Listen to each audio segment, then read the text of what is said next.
आज के इस विशेष एपिसोड में हम एक ऐसे ही आम इंसान की खास कहानी से परिचित होंगे जिसने महात्मा गांधी के विचारों को पुनर्जीवित कर असम के लोगों को अहिंसा का मार्ग दिखाया और ऐसे लोगों के खिलाफ आंदोलन करना सिखाया जो हिंसा के माध्यम से लोगों में दहशत फैला रहे थे।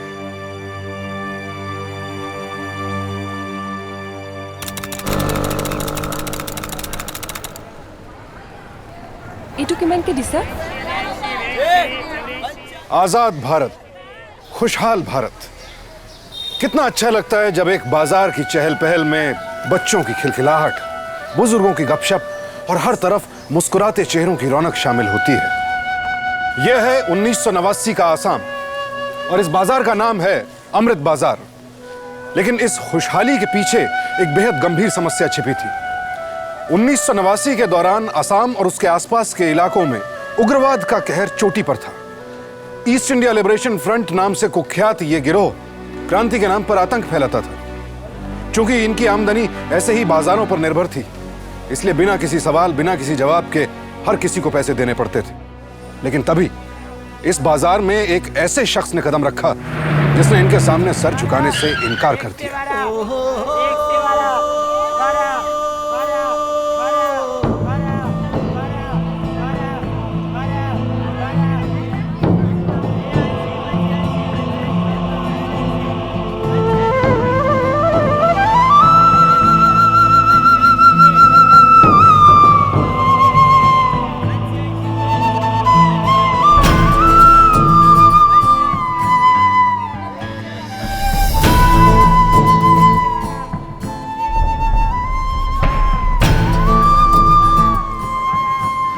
नमस्कार विदुर भैया, कैसे हो? सब ठीक? विदुर दादा, दादा।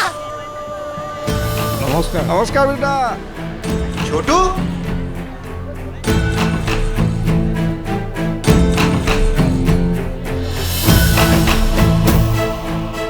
आ गए विदुर बेटा? हाँ चाचा।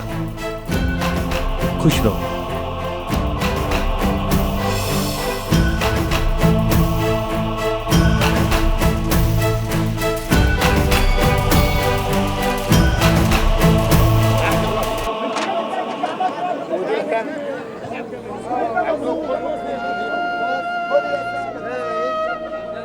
प्रतिमा,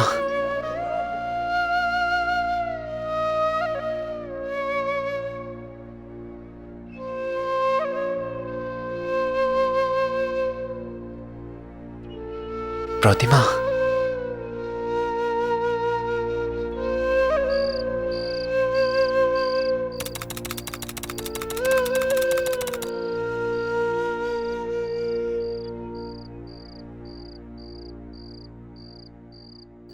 प्रतिमा, तुम अब तक रो रही हो? नहीं, ये तो खुशी के आंसू है। 10 साल से तो आंसू ही बहा रही हूँ, ये सोचकर कि न जाने कब बीएसएफ वालों का फोन आ जाए खबर देने के लिए। कौन सी खबर? यही कि तुम्हारे पति जंग में मारे गए? चुप। प्रतिमा, अब तुम्हें डरने की जरूरत नहीं है। मैं रिटायरमेंट ले चुका हूं। अब मैं दुनिया का सबसे सुरक्षित और आसान काम करूंगा। जानती हो क्या? क्या? साड़ी बेचने का काम। वो जाकिर भाई है ना अपने, वो दुकान बेच रहे हैं। बस उसी को खरीदूंगा और अपना साड़ी का धंधा शुरू करूंगा। ये तो बहुत अच्छी बात है। अब तो मैं हर रोज एक नई मेखला चादर पहनूंगी। अगर हर रोज तुम एक मेखला चादर पहनोगी तो मैं क्या बेचूंगा? हवा।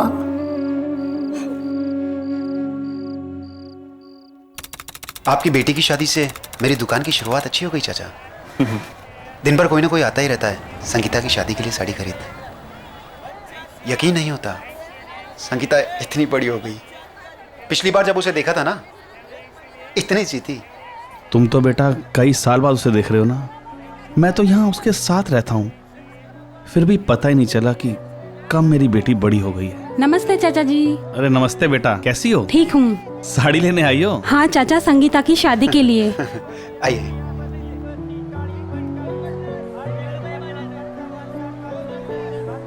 ये साड़ी देखिए। हाँ, एक ये भी है। विदुर को दुकान शुरू किए 9 दिन हो चुके थे। सब कुछ सही चल रहा था और फिर एक दिन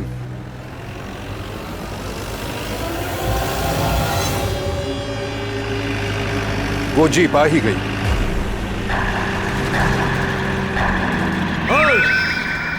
ओए! चल पैसे निकाल। ओए! पोला पोला यार पोला ए पोला पोला पोला पोला ए कौन की ऐसे पोला ए पोला पोला पोला ए पोला पोला पोला ए पोला पोला ए पोला पोला की ऐसे कौन पोला गुली में से पोला पोला ओए पोला पोला अरे की होल चल निकाल। हाँ ये भी निकाल। चल चल अबे हाँ हट। ये रखो पैसे निकाल।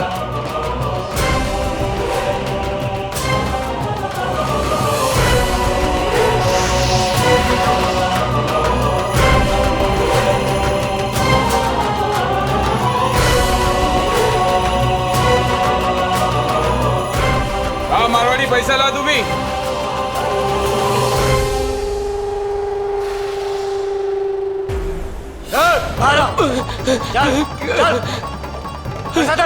इस हफ्ते धंधा बहुत मंदा हुआ है, इस हफ्ते माफ कर दो बंधु। छोड़ो पैसे दे। चल पैसे दे।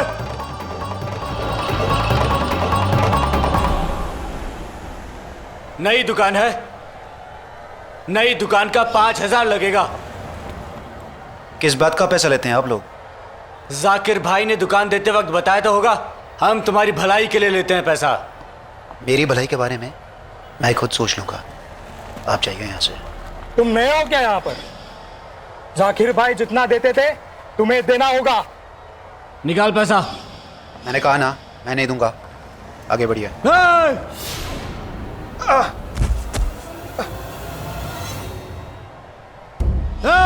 हट।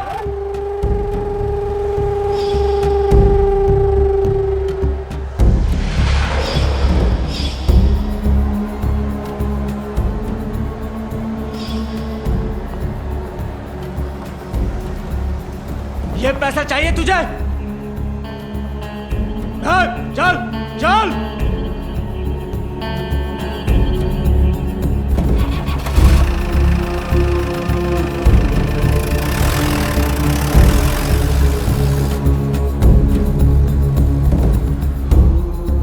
बरसों पहले अंग्रेजों ने एक भारतीय को ट्रेन से धक्का देकर निकाल दिया था और वो बेइज्जती अंग्रेजों को बहुत भारी पड़ी थी, क्योंकि फिर उस भारतीय ने अंग्रेजों को ही भारत से खदेड़ दिया था।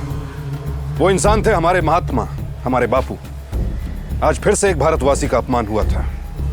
अब इसका अंजाम क्या होगा?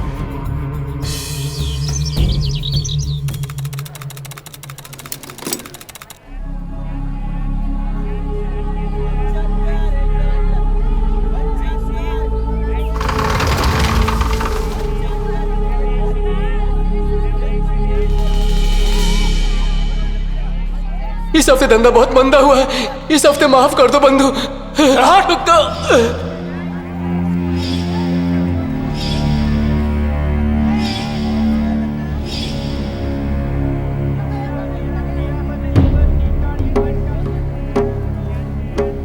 चाचा हमें उन्हें पैसा देना बंद करना होगा। देखो भाई, तुम्हें जो करना है वो करो। मैं इस झमेले में नहीं पड़ना चाहता।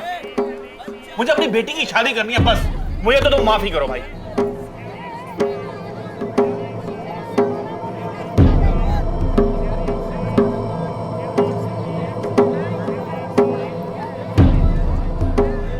क्या इस लड़ाई में तुम मेरा साथ दोगे? जरा काम करने दे।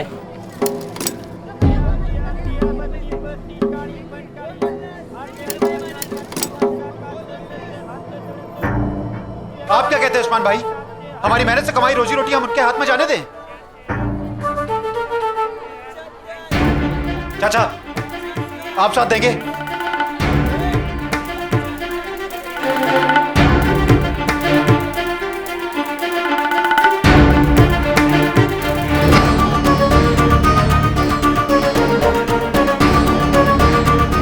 सुनो, तुम भी साथ देने के लिए ना कहोगे क्या? ये क्या लगा रखा है तुमने बाजार में? इधर आओ, आओ इधर।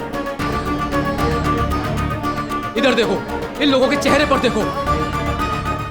क्या तुझे इनके हालात, इनकी मजबूरियां नहीं दिखती? नया नया आया है, तू चुपचाप दुकान में बैठकर धंधा कर और मुझे भी अपना धंधा करने दे, समझा? मैं नहीं करूंगा धंधा यहां पर, चुपचाप।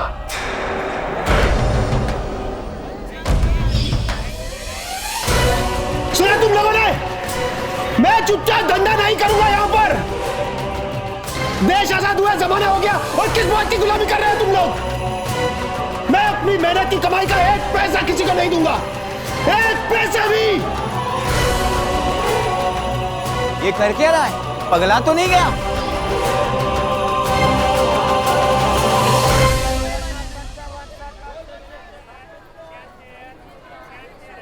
दादा, मैं आपके साथ हूं।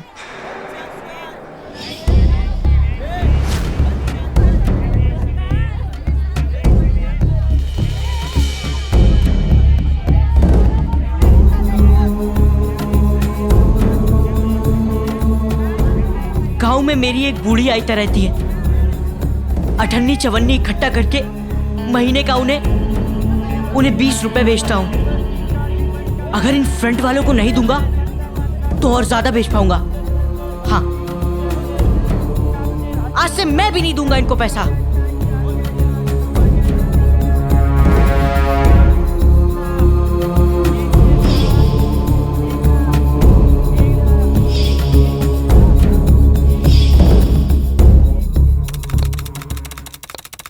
नहीं दूंगा पैसे, नहीं दूंगा।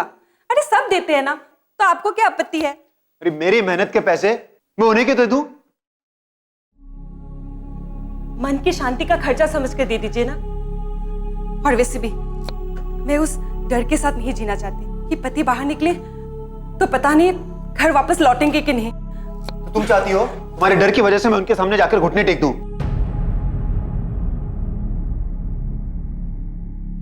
तुम्हें अच्छा लगेगा ये?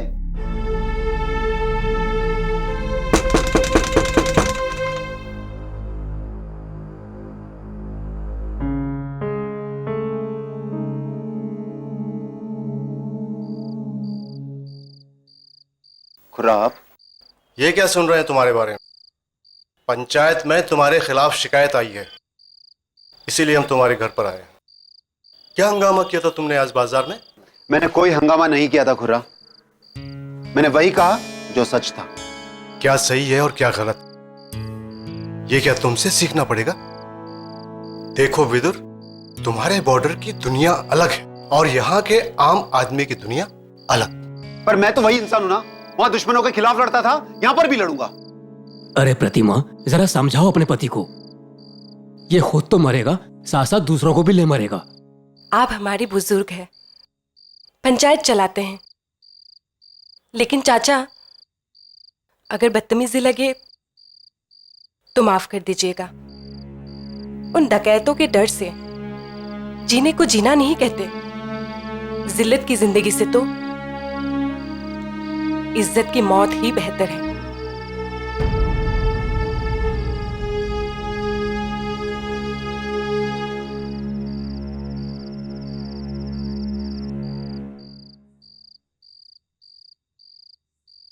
तुमने बड़ी जल्दी पलटी मार दी। और क्या करती मैं, तुम्हें जानती नहीं हूं क्या?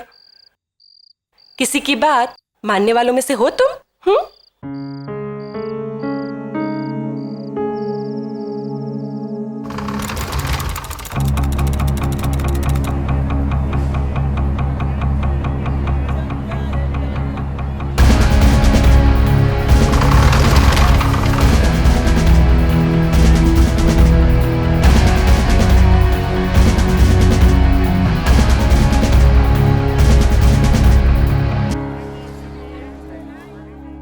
आओ इधर बेटा, आओ बैठो। नमस्ते चाचा। नमस्ते। अरे देखो कौन आया है। नमस्ते चाचा। विदुदा, की खबर? मैं ठीक हूं। ये प्रतिमा और मेरी तरफ से तुम्हारे लिए शादी का उपहार।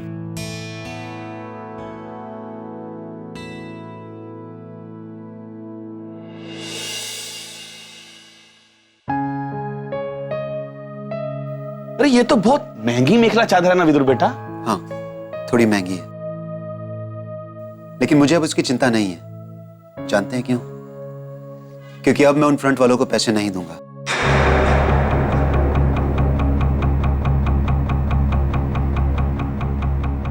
और उन्हें ना देने से जो मेरे पास पैसे बचेंगे उससे मैं अपनी मर्जी का उपहार किसी को भी दे सकता हूं।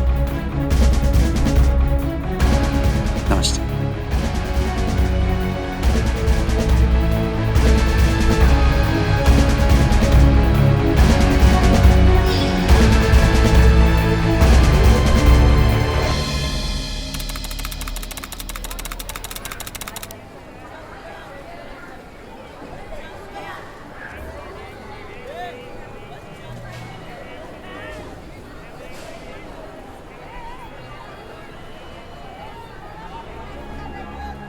अरे चाचा आइए ना।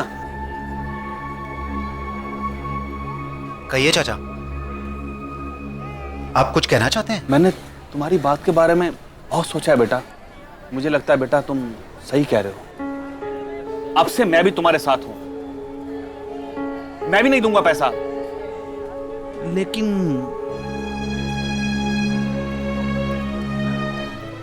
चाचा जी, मैं आपके लेकिन का मतलब समझता हूं।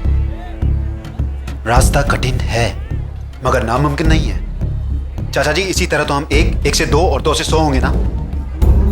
फिलहाल तो हम 3 हो चुके हैं। 3 कैसे? अरे छोटू। जी दादा। इधर आ। जी आया।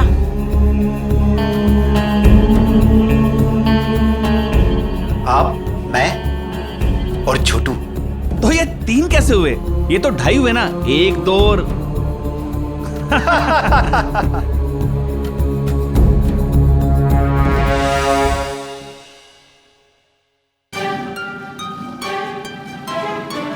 विदुर ने अमृत बाजार के लोगों में जागरूकता लाने की मुहिम शुरू तो कर दी थी, लेकिन उसकी इस मुहिम के सबसे बड़े दुश्मन उसके अपने ही थे।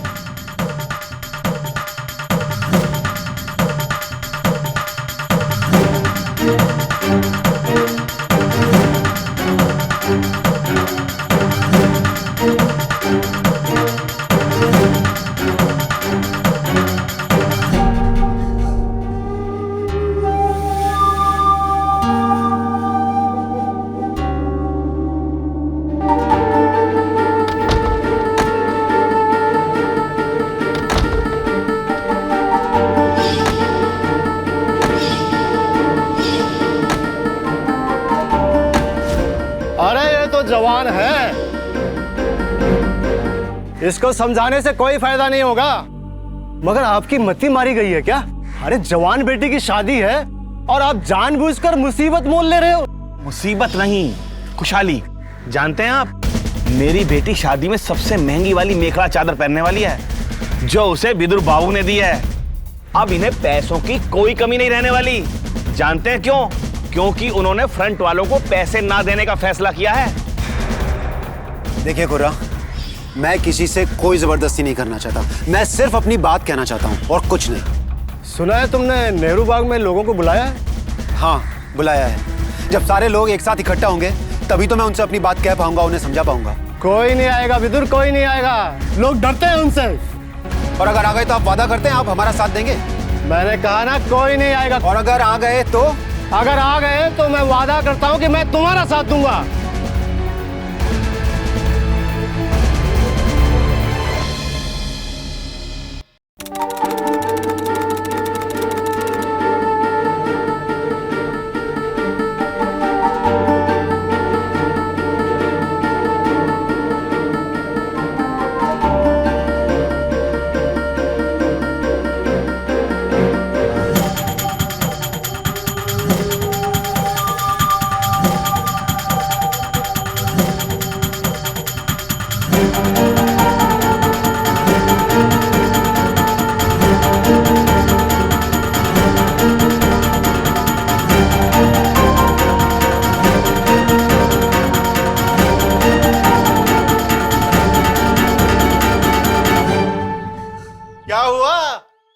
सबको मिलने के लिए बुलाया था ना विदुर जी? कहाँ हैं लोग?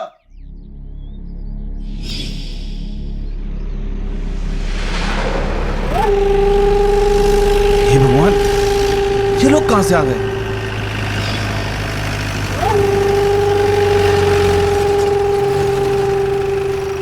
मैं तो कहती हूँ चलो यहाँ से। नहीं प्रतिमा, हमने ऐसा किया क्या है जो हम यहाँ से जाएं? लेकिन बेटा ये लोग क्या होगा? मार देंगे ना, मारने दो।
हट, दूर हट।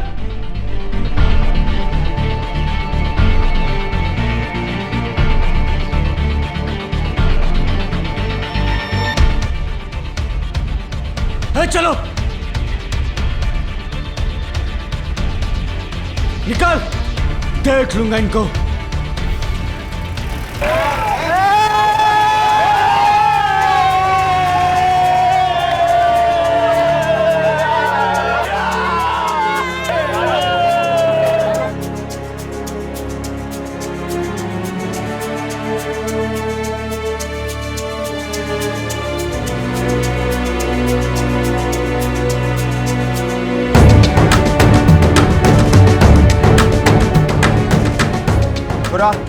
मैंने कहा था ना, सबके साथ मिलेंगे। विदुर बाबू जिंदाबाद, विदुर बाबू जिंदाबाद, विदुर बाबू जिंदाबाद, विदुर बाबू जिंदाबाद, विदुर बाबू जिंदाबाद, विदुर बाबू जिंदाबाद, विदुर बाबू जिंदाबाद, विदुर बाबू जिंदाबाद, विदुर बाबू जिंदाबाद। दोस्तों, ये जगह हमारी है, ये गांव हमारा है, और जब भी यहाँ पर कोई बाहर से आदमी आएगा, उसे हम इसी तरह से यहाँ से खदेड़ के भगाएंगे।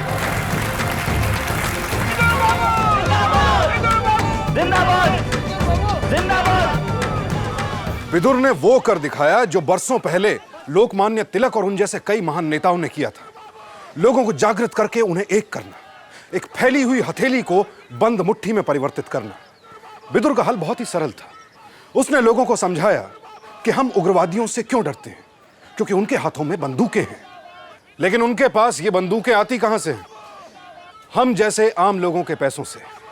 अगर हम उन्हें पैसा देना बंद कर देंगे तो ना वो बंदूक खरीद पाएंगे और ना ही किसी को डरा पाएंगे।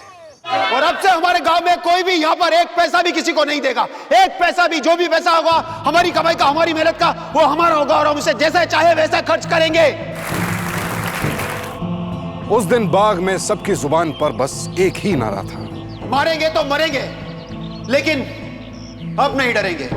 अब बोलिए मेरे साथ, मारेंगे तो मरेंगे, मारेंगे तो मरेंगे, मारेंगे तो मरेंगे, लेकिन आप नहीं डरेंगे। मारेंगे तो मरेंगे, लेकिन हम नहीं डरेंगे। मारेंगे तो मरेंगे, लेकिन आप नहीं डरेंगे। मारेंगे तो मरेंगे। विदुर बहुत ही सूझबूझ वाला इंसान था। वो जानता था कि सिर्फ एक गांव को जागृत करके इस मुसीबत से छुटकारा नहीं मिल सकता था। उसे आसपास के बाकी सभी गांवों को भी अपनी इस मुहिम में शामिल करना ही होगा। इस लड़ाई को हमें फैलाना होगा। आसपास के गांव वाले भी तो इस समस्या को लेकर परेशान है ना। वो बेइज्जती, वो शोषण, वो भी क्यों से है? आपको आसपास के गांव में जाना है ना, तो आप एक काम करिए, मेरी साइकिल ले जाइए, बहुत तेज भागती है। अरे मैं सच कह रहा हूँ। आखिर आप मेरी साइकिल ले जाएंगे तो मैं भी आसपास के गांव में मशहूर हो जाऊंगा। लोग आपको देखकर कहेंगे कि विदुरदा जा रहे हैं छोटू की साइकिल पर।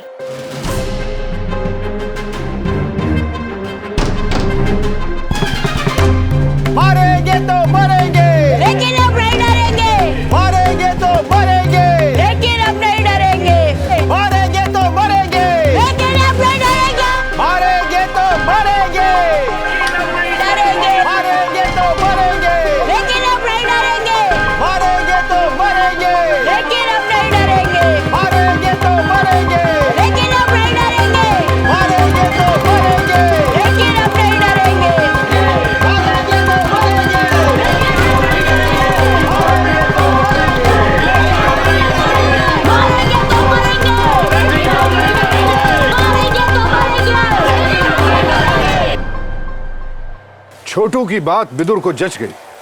उसने साइकिल मार्च निकाला और आसपास के गांवों के सभी लोगों को अपने इस आंदोलन में शामिल कर लिया। याद है पिछली बार ऐसा कब हुआ था? 12 मार्च 1930, जब गांधी जी ने अंग्रेजों को भारत से खदेड़ने के लिए डांडी मार्च निकाला था। लेकिन अब सवाल यह था कि क्या इस साइकिल मार्च के बाद अमृत बाजार में खुशियों के ढोल बजेंगे?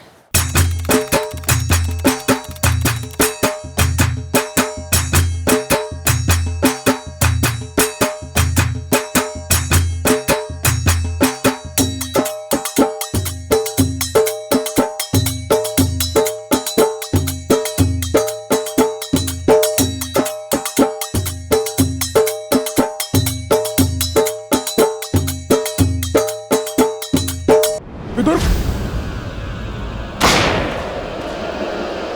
बोला बोला ये बोला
अरे आप सब परेशान क्यों हैं? कुछ भी तो नहीं हुआ, सब ठीक है।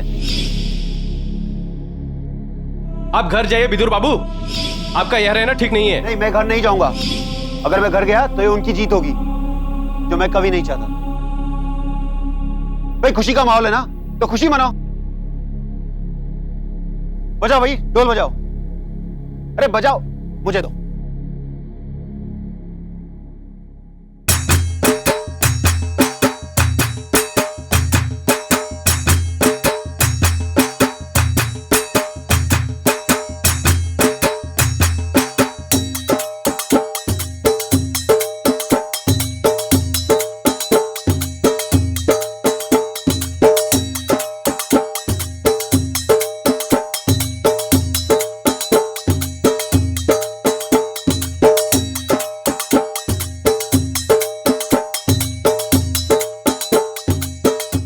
आज जो भी हुआ उसका बदला लेना चाहिए हमें।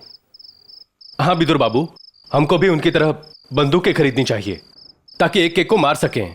अरे फिर उनमें और हम में फर्क क्या रह जाएगा? आप दोनों एक बात सुन लीजिए, हमारा आंदोलन बंदूक के खिलाफ एक लड़ाई है। हम बंदूक का साथ कैसे दे सकते हैं? ऐसी ही एक बात बरसों पहले महात्मा गांधी ने कही थी। उस वक्त जो बापू ने किया था वो अब विदुर करना चाहता था। लोगों में जागरूकता तो आ गई थी, लेकिन अब भी सब बिखरे हुए थे। जरूरत थी उन्हें संगठित करने की, और यही बना विदुर का अगला मकसद। और अपनी साड़ियों की दुकान को बना लिया उसने अपने इस आंदोलन का मंच, संतरश विरोधी गणमंच।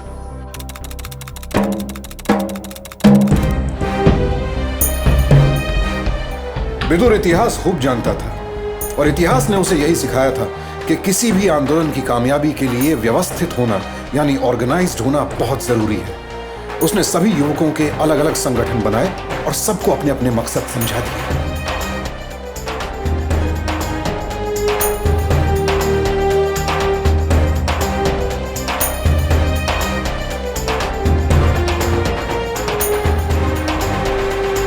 मारेंगे तो मरेंगे, लेकिन हम नहीं करेंगे। मारेंगे तो मरेंगे, लेकिन हम नहीं करेंगे। मारेंगे तो मरेंगे, लेकिन हम नहीं करेंगे। मारेंगे तो मरेंगे, लेकिन हम नहीं करेंगे।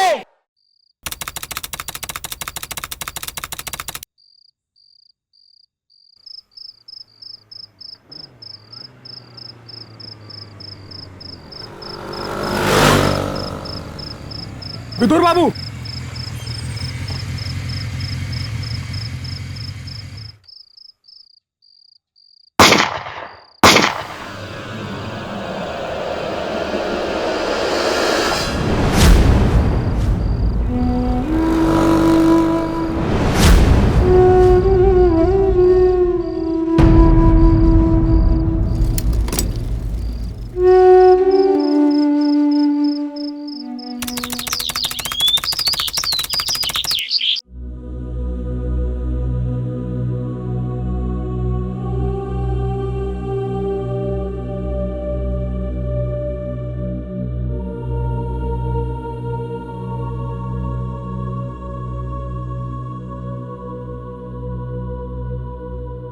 क्या कहा था आपने?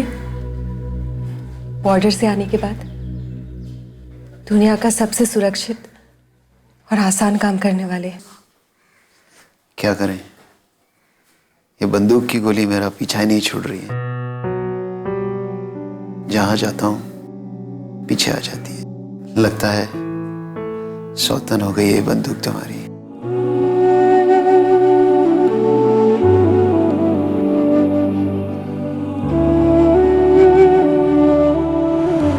मैंने आपकी सिक्योरिटी का पूरा बंदोबस्त कर दिया है। अब आकर बताएं वो लोग। नहीं इंस्पेक्टर, मुझे आपकी सिक्योरिटी की जरूरत नहीं। सिक्योरिटी होगी तो ऐसा लगेगा जैसे कि मैं कोई सरकारी काम कर रहा हूं, जो कि हमारे आंदोलन के लिए गलत होगा। सिक्योरिटी की फिक्र बिल्कुल मत कीजिए आप। आज के बाद हम इन्हें अकेले कहीं भी नहीं जाने देंगे। हम में से कोई ना कोई हमेशा इनके साथ रहेगा। जान दे देंगे अपनी इन्हें बचाने के लिए।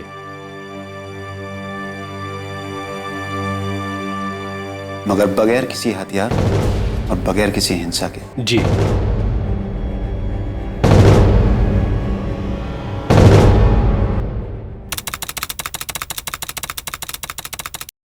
मैं मानता हूं कि ये फ्रंट वालों की अपनी लड़ाई है, मगर उनकी लड़ाई का भुगतान मैं क्यों दूं? वो अपनी लड़ाई लड़ें, मैं अपनी लड़ूंगा। मारेंगे तो मरेंगे, लेकिन अब नहीं डरेंगे।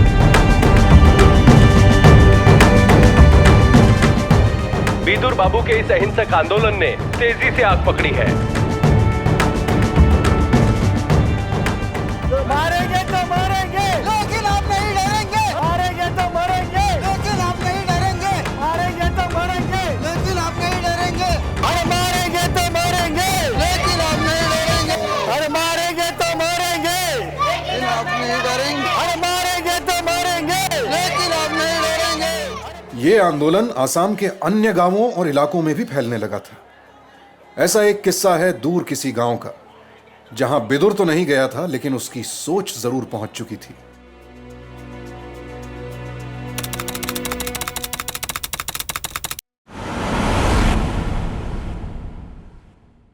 एक फ्रंट वाले को देखा भी अभी मैंने, खुरा के घर की तरफ जाते हुए। जरूर पैसे वसूलने आया होगा। तो इसमें हम लोग क्या कर सकते हैं? अरे रेडियो नहीं सुने हो कभी? विदुर बाबू की बातें कितना खराब बोलते हैं, सोचिए मत। चलिए। अरे ये क्या करते हो? विदुर बाबू का नाम लेते हो उनकी बातें भूल गए? उसे पकड़ने के लिए हमें हथियार की जरूरत नहीं। फेंको, चलो तुम लोग भी चलो चलो।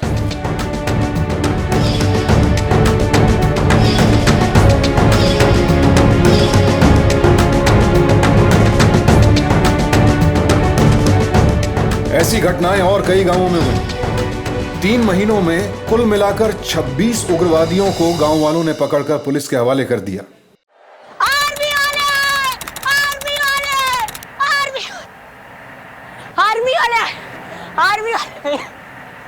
विदुर बेटा, लगता है इस बार सरकार ने तुम्हारी सुरक्षा के लिए आर्मी भेजी है। चाचा, अब मैं सरकार को कैसे समझाऊं कि मुझे आर्मी की जरूरत नहीं है?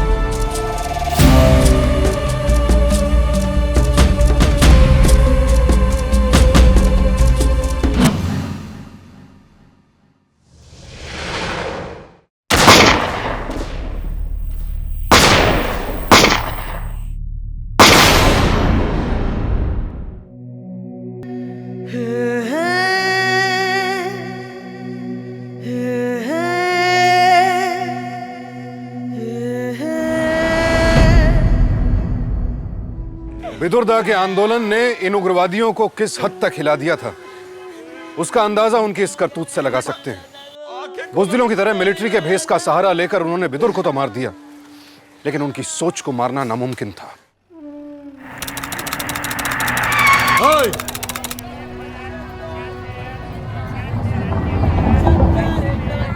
चल बा, बसा निकाल, चल, बसा दे, निकाल बा।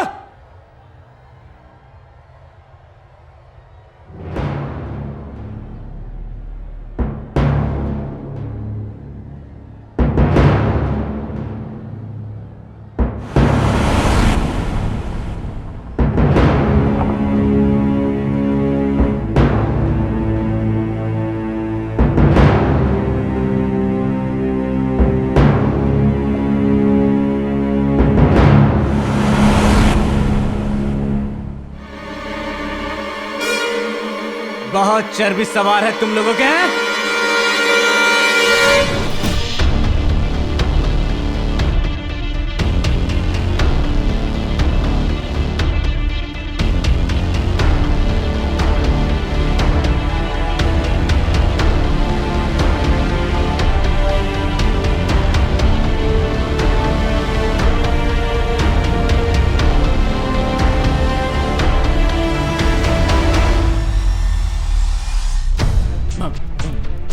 अब बोलो, समझा रहा हूं।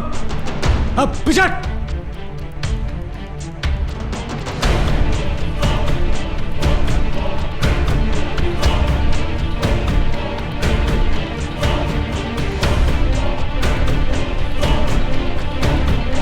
चलो। मारेंगे तो मारेंगे, मारेंगे तो। विदुर की मृत्यु के बाद इस आंदोलन ने एक ऐसा रूप ले लिया कि दोबारा किसी गिरोह ने अमृत बाजार या उसके आसपास के गांवों और बाजारों में कदम रखने की हिम्मत नहीं की। यह आंदोलन असम से ईस्ट इंडिया लिबरेशन फ्रंट की जड़ें उखाड़ने का कारण बना।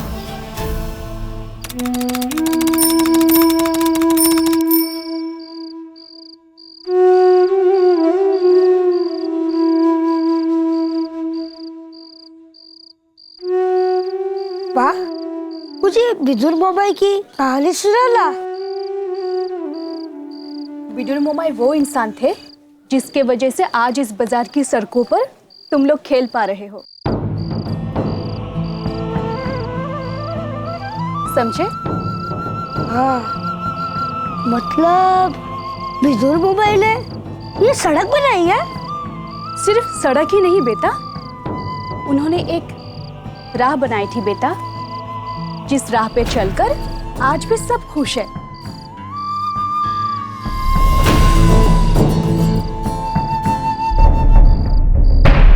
हम इस निडर और सिद्धांतवादी इंसान को सलाम करते हैं जिसने हथियारबंद उग्रवादियों के खिलाफ एक अहिंसक आंदोलन को सफल बनाकर असम के लोगों को सच्चाई और हिम्मत की एक नई राह दिखाई।